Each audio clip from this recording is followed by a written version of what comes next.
Picture this, it's 2017, Sonic the Hedgehog franchise turns 25, and after a decade of bad games, Sonic Forces is just around the corner, and in the meantime, they released a fantastic, amazing Sonic game. One of the best, Sonic Mania.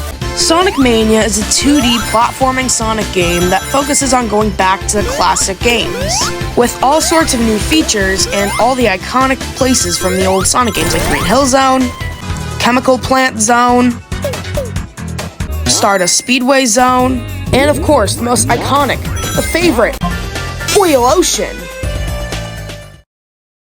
On a quest to stop Dr. Robotnik and his minions once again.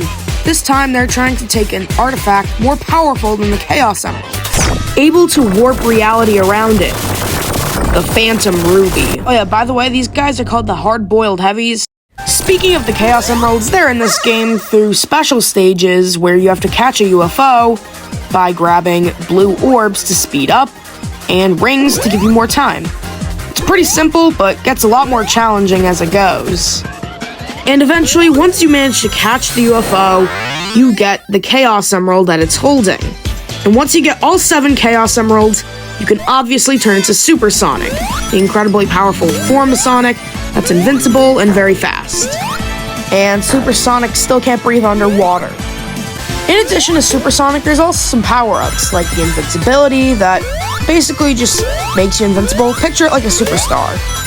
There's the shock one, I don't know what it's called, but it makes you do a little spark jump and it attracts rings to you.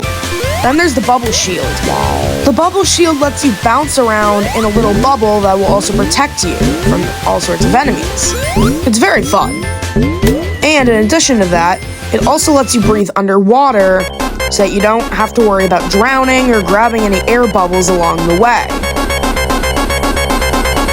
This one gives you an extra life. It's nice, it's simple, I like it.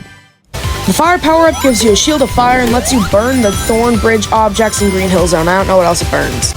This one just gives you a regular shield. It doesn't really do anything except be very useless and protect you from one attack. It's got no special ability, nothing, it's just useless. This one gives you 10 rings. That's simple. The speed shoes make you go insanely fast, as if Sonic couldn't get any faster. I love using this one, but can't usually find it often. It's a lot of fun. The Eggman box damages you. Pretty funny. And this one, the one that took me 30 minutes to find, what does it do? I'm glad you asked. When you get hit, big ring. The game has several zones with 2 acts each. Most of them are from Sonic 1, CD, 2, and 3. But the game made its own as well.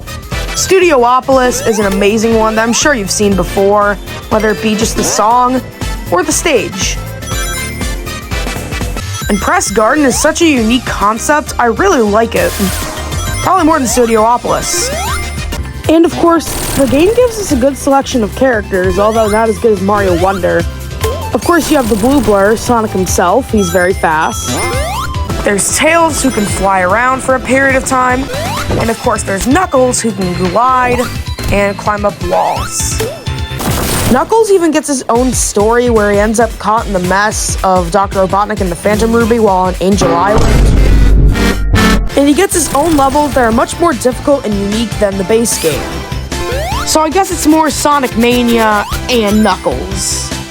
The game has 2 types of bosses. Mini bosses, which are at the end of every Act 1, which are pretty simple, only take a few hits to be taken out, but still add a little something to every single level. Then there's the main bosses, which are at the end of every Act 2. They're a lot more challenging, and they usually have to do with Dr. Robotnik. It's usually where the fun parts of the game are. Also, the soundtrack is amazing. Every single song is a remix of the original, or just completely new tracks. They're all amazing. Take a listen to Titanic Monarch, the game's last zone. It really does feel like a final zone. It's imposing and intimidating, and it makes Dr. Robotnik seem a lot more evil than he actually is. There's even rap music in this game in Metallic Madness. How about you take a listen?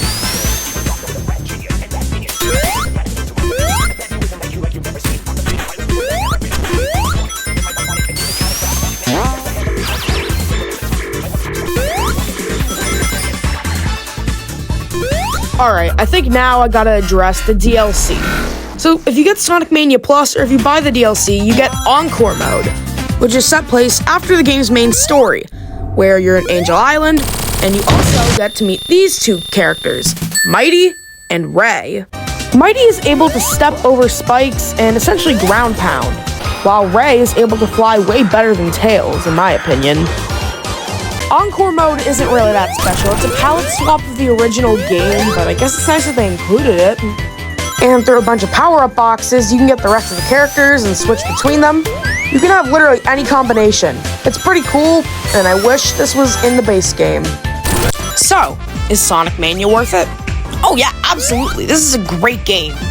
This might be one of the best in the entire series, if not the best.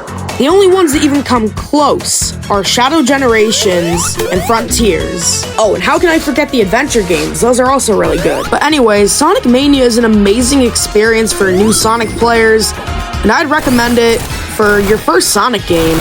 Although it can be difficult at some points, it's a good experience for Sonic fans. I think it even has multiplayer. I don't know, I haven't tried it out yet. Everything about this game is good. The art, the soundtrack. Do you know this is technically a fan game? Anyway, that's all I have to talk about for this video. I hope you enjoyed it, and I'll see you in the next one. Bye!